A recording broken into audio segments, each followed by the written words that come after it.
Hello my dear students, मैं आपको बता रहा हूं इस वीडियो में एसिडिक स्ट्रेंथ ऑफ हैलोफिनॉल बहुत इंपॉर्टेंट है। 5 मिनट्स में आपको सब कुछ मैं कंप्लीट कर दूंगा और क्लियर कर दूंगा कि इनके एसिडिक का ऑर्डर क्या है। अब हैलोफिनॉल के एसिडिक स्ट्रेंथ के लिए सबसे जरूरी है उसका पीके का वैल्यू पता होना। जिसका पीके जितना हाई होगा एसिडिक उतना ही उसका कम होगा। तो आप देखो, फिनॉल का पीके होता है 9.95 और फ्लोरोफिनॉल का है 9.91, क्लोरोफिनॉल का है 9.42, ब्रोमोफिनॉल का है 9.17 एंड आयोडोफिनॉल का है 9.13। मींस एसिडिक की बात करें तो ब्रोमोफिनॉल का हाईएस्ट होगा, फिनॉल से सबका ज्यादा ही होगा, क्योंकि ये सब हमारे जो हैलोजन होते हैं वो इलेक्ट्रॉन विड्रॉइंग ग्रुप होता है। हैलोजन के पास लोन पेयर होने की वजह से इसके पास प्लस इफेक्ट होता है, मींस पॉजिटिव मेसोमेरिक इफेक्ट के थ्रू इलेक्ट्रॉन डोनेट करता है, और हैलोजन का इलेक्ट्रॉन नेगेटिविटी कार्बन ज्यादा होने की वजह से इसके पास माइनस इफेक्ट होता है। मींस से दोनों इफेक्ट होता है। लेकिन पूरी दुनिया में हैलोजन सिंगल ऐसा ग्रुप है जिसका इंडक्टिव इफेक्ट उसके मेसोमेरिक इफेक्ट पर डोमिनेंट हो जाता है, और जब भी हमारा हैलोजन बेंजीन रिंग से डायरेक्टली कनेक्ट होता है उस केस में इसका दोनों प्रॉपर्टी काम करता है, but inductive effect mesomeric effect से डोमिनेट होता है। इसलिए हैलोजन हमारा नेट इलेक्ट्रॉन विथड्रॉइंग ग्रुप होता है, net electron withdrawing group, EWG electron withdrawing group होता है। But halogen electron withdrawing group होने की वजह से हमारे फिनॉल का एसिडिक बढ़ जाता है जब उसमें हैलोजन कनेक्ट होता है, क्योंकि तुम सबको पता है कि electron withdrawing group acidic strength को इंक्रीज करता है। क्लियर? इसलिए ऑल हैलोफिनॉल का एसिडिक स्ट्रेंथ फिनॉल से ज्यादा होगा। अब इसमें ब्रोमोफिनॉल का हाईएस्ट कैसे हो गया और फ्लोरोफिनॉल का लोएस्ट कैसे हो गया, तो इसको देखते हैं। तो इसमें रीजन क्या है कि राइट है कि हमारा हैलोजन का इंडक्टिव इफेक्ट जो होता है उसके मेसोमेरिक इफेक्ट पे डोमिनेट होता है, लेकिन ये भी उतना ही राइट है कि हमारा जो हैलोजन है उस सब के सब प्लस इफेक्ट भी शो करता है और माइनस इफेक्ट भी शो करता है। फ्लोरीन के केस में होता क्या है कि जब फ्लोरीन हम लोग कनेक्ट करते हैं तो उसका एसिडिक स्ट्रेंथ ब्रोमोफिनॉल से कम कैसे होता है, तो उसके पीछे रीजन यह है। मींस हमारा ये है फ्लोरोफिनॉल और पैराफ्लोरोफिनॉल, और ये हमारा है पैराब्रोमोफिनॉल। इनका एसिडिक इससे ज्यादा होता है, क्लोरोफिनॉल से भी इनका ज्यादा होता है, हाईएस्ट इसी का होता है। ऐसा क्यों होता है? उसके पीछे रीजन यह है कि हमारा जो फ्लोरीन है, जब बेंजीन रिंग में फ्लोरीन कनेक्ट होता है तो इसका इलेक्ट्रोनेगेटिविटी तो हाईएस्ट है, तो माइनस इफेक्ट तो इसका सबसे ज्यादा होगा, एक कंफर्म है। लेकिन साथ में होता क्या है कि इसके पास लोन पेयर होने की वजह से ये प्लस इफेक्ट भी शो करता है हमारा यह फ्लोरीन, और फ्लोरीन का प्लस इफेक्ट पूरे हैलोजन में हाईएस्ट होता है, क्योंकि प्लस इफेक्ट में हमारा ग्रुप जो होता है लोन पेयर डोनेट करे कार्बन से पाई बॉन्ड फॉर्म करता है। मींस इस तरीका का रेजोनेंस होता है, यह फ्लोरीन अपना लोन पेयर डोनेट करता है कार्बन को और इससे पाई बॉन्ड फॉर्म करता है। तो इसके लिए यह कार्बन इस पाई बॉन्ड को ब्रेक करता है, बॉन्ड के बोथ इलेक्ट्रॉन को यहाँ पे शिफ्ट करता है, और अगला कैनोनिकल स्ट्रक्चर इस तरह से हुआ। और आप देख रहे हो कि हमारा फ्लोरीन यहाँ प्लस इफेक्ट शो कर रहा है और प्लस इफेक्ट से इलेक्ट्रॉन डोनेट कर रहा है रिंग को। तो फ्लोरीन के पास 2p ऑर्बिटल होता है और कार्बन के पास भी 2p ऑर्बिटल होता है। तो 2p ऑर्बिटल का मींस ये लोन पेयर जो है वो 2p ऑर्बिटल में है। फ्लोरीन का आउटर मोस्ट इलेक्ट्रॉनिक कॉन्फ़िगरेशन होता है 2s2 एंड 2p5। इसका मतलब यह हुआ कि इसके पास मींस 2p5 का मीनिंग यह हुआ कि इसके पास 3 जो ऑर्बिटल है हमारे फ्लोरीन का 2px 2py 2pz, तो इस तरीके से रहता है, और 2s हुआ। तो हमारे फ्लोरीन के पास आप देख रहे हो कि एक तो pz में एक ही इलेक्ट्रॉन है तो उससे बॉन्ड फॉर्म किया है कार्बन से, और फ्लोरीन के पास जो 3 लोन पेयर है वो 2 है p ऑर्बिटल में और एक है s ऑर्बिटल में। तो यही p ऑर्बिटल जो 2py हमारा है, यही लोन पेयर कार्बन के p ऑर्बिटल के साथ ओवरलैपिंग करके पाई बॉन्ड फॉर्म करता है। तो 2p ओवरलैपिंग मोस्ट इफेक्टिव होता है। 2p ओवरलैपिंग वाला जो पाई बॉन्ड होता है वो सबसे स्ट्रॉन्ग होता है, क्योंकि दोनों p ऑर्बिटल का साइज इक्वल होता है और छोटा साइज होता है। p ऑर्बिटल का साइज स्मॉलर होने की वजह से उनमें लैटरल ओवरलैपिंग इफेक्टिव होता है, राइट। इसलिए फ्लोरीन का प्लस इफेक्ट सबसे ज्यादा होता है, इसलिए फ्लोरीन का जो इलेक्ट्रॉन विड्रॉइंग पावर उसके इलेक्ट्रॉन निगेटिविटी की वजह से होता है, माइनस इफेक्ट की वजह से होता है, वो उसके प्लस इफेक्ट से न्यूट्रलाइज हो जाता है और फिर फ्लोरीन का इलेक्ट्रॉन विड्रॉइंग पावर बेंजीन से हमारे क्लोरीन से कम हो जाता है, राइट। अब क्लोरीन से कम हो जाता है क्योंकि क्लोरीन और ब्रोमीन से भी कम हो जाता है, क्योंकि क्लोरीन में भी हमारे क्लोरीन जब बेंजीन से रेजोनेंस करता है तो इसके पास ही प्लस इफेक्ट है और माइनस इफेक्ट भी है। मींस ये भी लोन पे डोनेट करके बेंजीन से बॉन्ड फॉर्म करता है, पाई बॉन्ड फॉर्म करता है, कर सकता है। माइनस इफेक्ट तो है ही जो इनके इलेक्ट्रॉन निगेटिविटी की वजह से होता है। लेकिन क्लोरीन के पास क्या है, क्लोरीन का जो पी ऑर्बिटल है वो 3p ऑर्बिटल है, लोन पेयर क्लोरीन का 3p ऑर्बिटल में है और ये जब रेजोनेंस करेगा तो यहाँ भी उस तरह से होगा, नेगेटिव चार्ज डेवलप होगा यहाँ पे, मींस रेजोनेंस से भी कर रहा है। लेकिन ये 3p ऑर्बिटल है, एक 3p ऑर्बिटल के साथ कार्बन के पास तो 2p ऑर्बिटल है। एक 3p का एक 2p के साथ इफेक्टिव ओवरलैपिंग नहीं होता है उतना जितना हमारा 2p का होता है, इसलिए प्लसम इफेक्ट हमारे फ्लोरीन का हाईएस्ट होता है और इस वजह से फ्लोरीन का जो इलेक्ट्रॉन विड्रॉइंग पावर होता है वो ग्रेटली न्यूट्रलाइज हो जाता है उसके प्लस इफेक्ट की वजह से। ऐसे तो इलेक्ट्रॉन निगेटिविटी के बेसिस पे सबसे ज्यादा इलेक्ट्रॉन निगेटिविटी फ्लोरीन का होता है, तो माइनस इफेक्ट सबसे ज्यादा हमारे फ्लोरीन का ही हुआ। लेकिन फ्लोरीन के पास प्लस इफेक्ट भी होता है, इसलिए उसका इलेक्ट्रॉन विड्रॉइंग पावर जो होता है वो न्यूट्रलाइज हो जाता है, कम हो जाता है। जब हम लोग ब्रोमीन के केस में आते हैं, ब्रोमीन में तो ब्रोमीन का साइज तो और बड़ा होता है। ब्रोमीन के पास जो लोन पेयर है, यह लोन पेयर आपका 4p ऑर्बिटल में है। 4p ऑर्बिटल में होने की वजह से जब रेजोनेंस करता है प्लस इफेक्ट शो करता है हमारा ब्रोमीन, 30 प्लस इफेक्ट का इफेक्ट बहुत कम होता है क्योंकि 4p एंड कार्बन के 2p ऑर्बिटल के बीच में जो ओवरलैपिंग होकर पाई बॉन्ड फॉर्म होता है, यह पाई बॉन्ड बहुत कम इफेक्टिव होता है और पाई बॉन्ड जो फॉर्म करता है हमारा हैलोजन कार्बन के साथ रेजोनेंस के ड्यूरिंग, वो जितना ही वीक होगा मींस हैलोजन का मेजोमेरिक इफेक्ट उतना ही कम होगा। यही वजह है कि प्लसम इफेक्ट हमारा सबसे ज्यादा फ्लोरीन का होता है, प्लस इफेक्ट सबसे ज्यादा फ्लोरीन का होता है और माइनस आई इफेक्ट भी सबसे ज्यादा फ्लोरीन का ही होता है। इसलिए दोनों इफेक्ट की वजह से हमारे फ्लोरीन का नेट इलेक्ट्रॉन विड्रॉइंग पावर जो होता है वो कम हो जाता है, मींस क्लोरीन और क्लोरीन से भी कम हो जाता है और ब्रोमीन से भी कम हो जाता है और इस वजह से हैलोफिनॉल का जो एसिडिक स्ट्रेंथ होता है उसमें आपको चेंजेस दिखता है। मींस अब हैलोजन का जो इलेक्ट्रॉन विड्रॉइंग पावर हुआ, अगर बात करें हम लोग इलेक्ट्रॉन डेंसिटी का, इलेक्ट्रॉन डेंसिटी इन हैलोबेंजीन,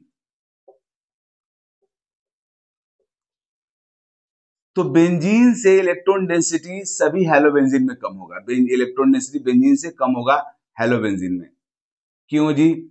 क्योंकि हम लोग हैलोजन को मानते हैं ये नेट इलेक्ट्रॉन विड्रॉइंग ग्रुप है, लेकिन इसका इलेक्ट्रॉन विड्रॉइंग पावर वीक होता है क्योंकि इसके पास दोनों इफेक्ट होता है, यह प्लस इफेक्ट भी शो करता है और माइनस इफेक्ट भी शो करता है। मींस नॉर्मली हम मानते हैं कि हमारे हैलोजन का माइनस आई स्ट्रॉन्गर होता है और माइनस आई इलेक्ट्रॉन निगेटिविटी पे डिपेंड करता है, तो उस हिसाब से सबसे ज्यादा इलेक्ट्रॉन निगेटिव तो फ्लोरीन हुआ। तो नॉर्मली लोगों के दिमाग में ऐसा रहता है कि हमारे इलेक्ट्रॉन डेंसिटी का जो ऑर्डर होगा वो सबसे ज्यादा सबसे कम इलेक्ट्रॉन डेंसिटी हमारे फ्लोरोबेंजीन में होना चाहिए, उससे ज्यादा होना चाहिए हमारे क्लोरोबेंजीन में, उससे ज्यादा होना चाहिए हमारे ब्रोमोबेंजीन में, उससे ज्यादा होना चाहिए हमारे आयोडोबेंजीन में। लेकिन ऐसा होता नहीं है, ये रॉन्ग है, ऐसा होता नहीं है। क्यों? क्योंकि हमारे फ्लोरीन के पास जो प्लसम इफेक्ट होता है वो उसके माइनस आई इफेक्ट को बहुत हद तक न्यूट्रलाइज कर देता है जब वो बेंजीन रिंग से डायरेक्टली कनेक्टेड रहता है। मैं बोल रहा हूं जब बेंजीन से डायरेक्टली कनेक्टेड रहेगा तब न्यूट्रलाइज हो जाता है, क्योंकि मेजोमेरिक इफेक्ट की वजह से ऐसा होता है। मेजोमेरिक इफेक्ट परमानेंट इफेक्ट नहीं, हमेशा ऑपरेट नहीं होगा। अगर मोलिक्यूल के अंदर पाई बॉन्ड नहीं होगा तो उस समय मेजोमेरिक इफेक्ट उसका ऑपरेट नहीं होगा, लेकिन इंडक्टिव इफेक्ट परमानेंट इफेक्ट होता है, वो हमेशा ऑपरेट होता है। इसलिए मैं फिर से बोल रहा हूं, जब हमारा हैलोजन बेंजीन से डायरेक्टली कनेक्टेड रहेगा तो उस केस में उनका इलेक्ट्रॉन विड्रॉइंग पावर जो होता है वो प्लस एम माइनस एम दोनों का इफेक्टिव होता है। यही वजह है, अगर मैं इस तरह से सबका दिखाऊं, ये हमारा बेंजीन है, इससे इलेक्ट्रॉन डेंसिटी की बात करेंगे तो लगभग हमारा फ्लोरोबेंजीन के अंदर जो इलेक्ट्रॉन डेंसिटी है वो लगभग बेंजीन के बराबर रहता है, थोड़ा सा कम रहता है, क्योंकि हमारा फ्लोरीन का नेट इलेक्ट्रॉन विड्रॉइंग पावर जो होता है वो उसके मेजोमेरिक इफेक्ट से न्यूट्रलाइज हो जाता है। लेकिन फ्लोरोबेंजीन से बहुत कम इलेक्ट्रॉन डेंसिटी रहता है क्लोरोबेंजीन में, क्योंकि क्लोरीन का प्लस इफेक्ट वीक हो जाता है, तो क्लोरीन का नेट इलेक्ट्रॉन विड्रॉइंग पावर जो होता है बढ़ जाता है, क्योंकि माइनस इफेक्ट तो उसका रहता है, लेकिन प्लस इफेक्ट कम होने की वजह से इसका net electron withdrawing power chlorine से ज्यादा होता है। और फिर हमारा जो ब्रोमोबेंजीन है, ब्रोमोबेंजीन के अंदर इलेक्ट्रॉन डेंसिटी जो रहता है वो लगभग बराबर रहता है क्लोरोबेंजीन का, क्लोरोबेंजीन से थोड़ा कम होता है बट लगभग बराबर रहता है। उसी तरीका से आयोडोबेंजीन का भी हमारा जो इलेक्ट्रॉन डेंसिटी है वो भी लगभग ब्रोमोबेंजीन के बराबर रहता है। इसलिए ऐसा होता है क्योंकि ब्रोमीन का साइज और बड़ा हो गया तो ब्रोमीन का प्लस इफेक्ट और कम हो जाता है, लेकिन ब्रोमीन का इलेक्ट्रोनिगेटिविटी भी बहुत कम होता है। ब्रोमीन का इलेक्ट्रोनिगेटिविटी 2.8 के आसपास रहता है, जिसकी वजह से इलेक्ट्रॉन डेंसिटी लगभग बराबर होता है। लेकिन अगर हम लोग दिखाएंगे तो क्लोरोबेंजीन से भी इलेक्ट्रॉन डेंसिटी की अगर बात यहाँ पे किया जाए तो ब्रोमीन के केस में कम होना चाहिए, लेकिन अप्रोक्सीमेटली सेम रहता है, राइट। तो ये हमारा हुआ इलेक्ट्रॉन मतलब विड्रॉइंग पावर, मींस फ्लोरीन का इलेक्ट्रॉन विड्रॉइंग पावर जब बेंजीन से कनेक्टेड रहेगा तो क्लोरीन से भी कम होगा, क्लोरीन से भी कम होगा, ब्रोमीन से भी कम होगा, आयोडीन से भी कम होगा। ऐसा इसलिए होगा क्योंकि फ्लोरीन का प्लस एम इफेक्ट उसके इलेक्ट्रॉन विड्रॉइंग पावर को न्यूट्रलाइज कर देता है, राइट। लेकिन जब हमारा, क्योंकि यहाँ पे इसका प्लस इफेक्ट भी है, लेकिन अगर दूसरी जगह अगर हम लोग बात करेंगे, जैसे मान लो इस तरह का हमारा कंपाउंड है, ये हमारा एसिटिक एसिड, यहाँ फ्लोरीन लगा हुआ है, यहाँ क्लोरीन लगा हुआ है। अब यहाँ पे तो हमारा फ्लोरीन जो है वो प्लस इफेक्ट शो कर ही नहीं सकता है, यहाँ पे केवल आई इफेक्ट है इसका। तो अगर जहां पे ओनली इंडक्टिव इफेक्ट होगा वहां पे तो फ्लोरीन का इंडक्टिव इफेक्ट क्लोरीन और ब्रोमीन आयोडीन से बहुत ज्यादा होगा, क्योंकि इंडक्टिव इफेक्ट टोटली डिपेंड करता है माने से इलेक्ट्रोनिगेटिविटी पे। तो चूंकि यहाँ पे फ्लोरीन का प्लस इफेक्ट ऑपरेट नहीं हो रहा है, ओनली आई इफेक्ट हो रहा है, इसलिए यहाँ पे फ्लोरीन का इलेक्ट्रॉन विड्रॉइंग पावर क्लोरीन से बहुत ज्यादा होगा, राइट। लेकिन बात हो रहा है बेंजीन में जब हैलोजन लगा रहता है तब क्या होता है, तो उस समय यह होता है। अब मैं पॉइंट पे आ रहा हूं कि ब्रोमोफिनॉल का जो एसिडिक स्ट्रेंथ है वो सभी हैलो मतलब फिनॉल से ज्यादा कैसे हो जाता है, तो उसके पीछे रीजन यह है कि हमारा जब यहाँ पे ब्रोमीन लगा रहता है, ब्रोमीन का साइज बहुत बड़ा है, इसलिए ब्रोमीन का जो प्लस इफेक्ट होता है वो बहुत कम हो जाता है, क्योंकि ब्रोमीन का लोन पेयर 4p ऑर्बिटल में है। 4p ऑर्बिटल में होने की वजह से 4p 2p का ओवरलैपिंग इफेक्टिव नहीं होता है, तो ब्रोमीन का इलेक्ट्रॉन डोनेट करने का पावर बहुत कम हो गया। और माइनस आई इफेक्ट तो इसका होता है, क्यों? क्योंकि क्लोरीन और ब्रोमीन के इलेक्ट्रॉन निगेटिविटी में डिफरेंस बहुत कम का होता है। क्लोरीन का इलेक्ट्रॉन निगेटिविटी होता है 3 और ब्रोमीन का इलेक्ट्रॉन निगेटिविटी होता है 2.8। तो क्लोरीन और ब्रोमीन के इलेक्ट्रॉन निगेटिविटी डिफरेंस लो है, और ब्रोमीन को इलेक्ट्रॉन डोनेट करने का जो कैपेबिलिटी है वो बहुत कम है, न के बराबर है। इसलिए नेट इलेक्ट्रॉन विड्रॉइंग पावर हमारे ब्रोमीन का क्लोरीन से ज्यादा हो जाता है, और फिर इस तरीका से यहाँ पे हमारा जो ब्रोमोफिनॉल है उसका एसिडिक स्ट्रेंथ हमारे क्लोरोफिनॉल से भी ज्यादा हो जाता है। फ्लोरोफिनॉल से तो ज्यादा होगा ही, क्लोरोफिनॉल से भी ज्यादा हो जाता है। अब पॉइंट ये है कि अगर सेम पॉइंट यही रीजन है तो आयोडोफिनॉल का जो एसिडिक स्ट्रेंथ है उससे भी ज्यादा ब्रोमोफिनॉल कैसे हो जाता है, तो आयोडोफिनॉल के एसिडिक स्ट्रेंथ से ज्यादा हमारे ब्रोमोफिनॉल का इसलिए होता है क्योंकि ये राइट है कि आयोडीन के पास जो लोन पेयर है ये तो और हमारा 5p ऑर्बिटल में है, जिसको डोनेट करके रेजोनेंस करने का चांस बहुत कम हो गया, क्योंकि 5p और 2p ऑर्बिटल के बीच का जो ओवरलैपिंग होता है वो और बहुत कम इफेक्टिव होता है। तो राइट है आयोडीन का इलेक्ट्रॉन डोनेट करने का कैपेबिलिटी कम हो गया, मतलब ब्रोमीन से भी कम हो गया, लेकिन आयोडीन का इलेक्ट्रोनिगेटिविटी भी बहुत कम होता है। आयोडीन का इलेक्ट्रोनिगेटिविटी की अगर बात करें तो आयोडीन का इलेक्ट्रोनेगेटिविटी 2.5 के आसपास होता है, 2.5 2.6 के आसपास होता है। तो वेरी लो इलेक्ट्रोनेगेटिविटी होने की वजह से हमारा आयोडीन नेट इलेक्ट्रॉन भी बहुत ज्यादा विड्रॉ नहीं कर पाता है, और इस तरीका से ब्रोमोफिनॉल का एसिडिक स्ट्रेंथ आयोडोफिनॉल से भी ज्यादा हो जाता है, राइट।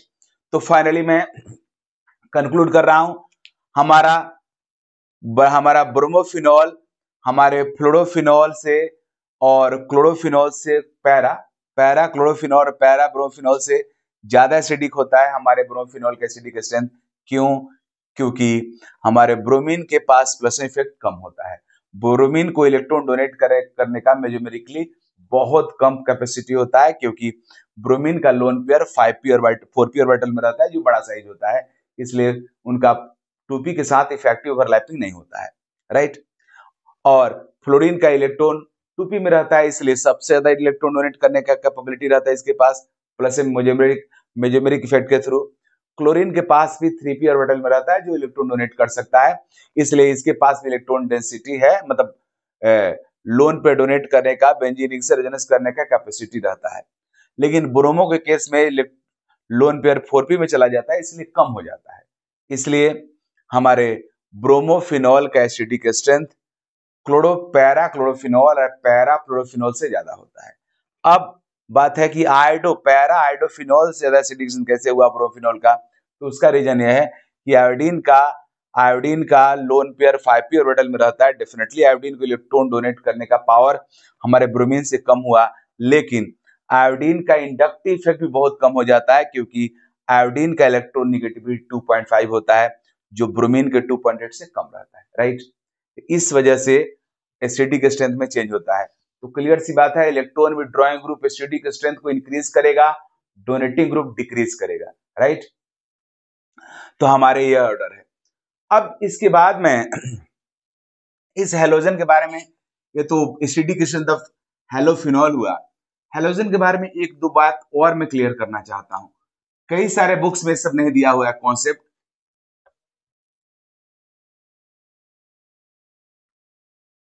यह हमारा हुआ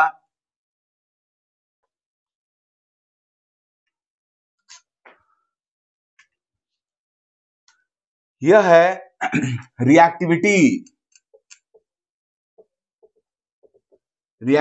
ऑफ हेलोबेंजीन, रिएक्टिविटी ऑफ हेलोअल्केन।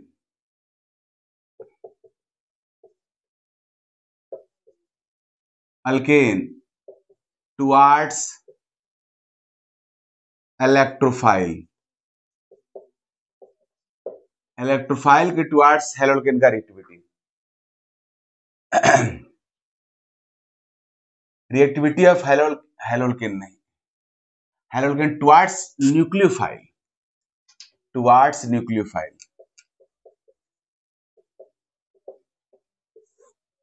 जैसे हमारा RF है, RCl है, RBr है, RI है।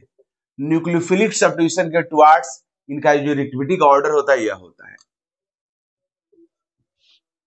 यह हुआ टुवार्ड्स न्यूक्लियोफाइल, मींस रिएक्टिविटी का ऑर्डर है, मींस न्यूक्लियोफिलिक सब्स्टिट्यूशन रेट यह होता है।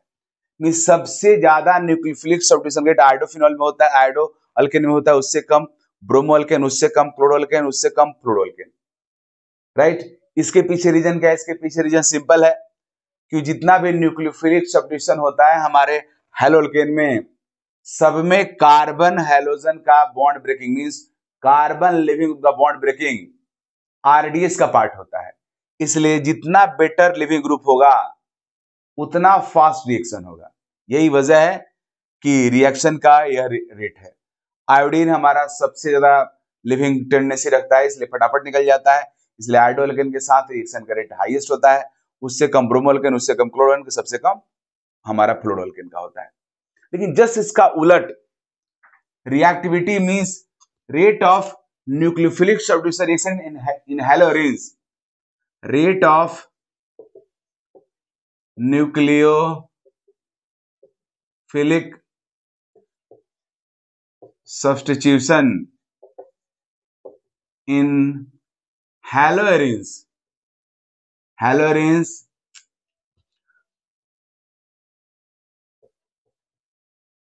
इसमें देखो जस्ट उल्टा होता है, मींस जब बेंजीन में फ्लोरीन लगा रहेगा तो रिएक्टिविटी सबसे ज्यादा होगा, उससे कम होगा जब क्लोरीन लगा रहेगा, उससे कम होगा जब ब्रोमीन लगा रहेगा, जब आयोडीन लगा रहेगा। ऐसा क्यों? इसके पीछे रीजन यह रहता है कि जब हेलोबेंजीन में न्यूक्लियोफिलिक सब्स्टिट्यूशन होता है तो यहाँ पे हमारा कार्बन हेलोजन का जो बॉन्ड ब्रेकिंग है वो आरडीएस का पार्ट नहीं होता है। इसके न्यूक्लियोफिलिक सब्स्टिट्यूशन का आप रेट मैकेनिज्म देखोगे तो पता चलेगा, यहाँ पे कार्बन हेलोजन बॉन्ड ब्रेक नहीं होता है, means carbon halogen bond break और कार्बन का फॉर्मेशन नहीं होता है, मींस कार्बन हेलोजन का बॉन्ड ब्रेकिंग सेकंड स्टेप में आता है, न्यूक्लियोफिलिक सब्स्टिट्यूशन के रेट में से आरडीएस में नहीं रहता है। इसलिए यहाँ पे न्यूक्लियोफिलिक सब्स्टिट्यूशन के आरडीएस में कार्बन हेलोजन का बॉन्ड ब्रेकिंग नहीं रहता है। इस तरह के मींस एरोमेटिक सब्स्टिट्यूशन में, मींस हेलोबेंजीन में जो हमारा न्यूक्लियोफिलिक सब्स्टिट्यूशन होता है, उस न्यूक्लियोफिलिक सब्स्टिट्यूशन के मैकेनिज्म में कार्बन हेलोजन का बॉन्ड ब्रेकिंग आरडीएस का पार्ट नहीं होता है। तो यहाँ पे रिएक्टिविटी कौन डिसाइड करता है? तो डिसाइड करता है न्यूक्लियोफाइल हमारा कितना इजिली इस कार्बन पे अटैक करता है। तो जो हेलोजन कार्बन पे, मींस जिस कार्बन से हेलोजन कनेक्टेड है, हेलोजन कनेक्टेड कार्बन पे जितना ज्यादा पॉजिटिव कैरेक्टर होगा उतना इजिली न्यूक्लियोफाइल यहाँ पे अटैक करेगा। न्यूक्लियोफाइल जितना इजिली यहाँ पे अटैक करेगा, रिएक्शन रेट उतना ही फास्ट होगा। इसलिए यहाँ पे जस्ट उल्टा होता है ऑर्डर, फ्लोरोबेंजीन ग्रेड सबसे ज्यादा, उससे कम क्लोरोबेंजीन, उससे कम ब्रोमोबेंजीन, सबसे कम आयोडोबेंजीन। क्यों? क्योंकि फ्लोरीन जब कनेक्टेड रहता है कार्बन से तब सबसे ज्यादा पॉजिटिव कैरेक्टर डेवलप करता है, इससे कम क्लोरीन करता है, इससे कम ब्रोमीन, इससे, राइट। तो यह हमारा ऑर्डर है। तो इस तरीका से हमारा जो न्यूक्लियोफिलिक सब्स्टिट्यूशन का रेट होता है हेलोरिन्स में, वो हेलोल्केन के जस्ट उल्टा होता है। Okay, thank you.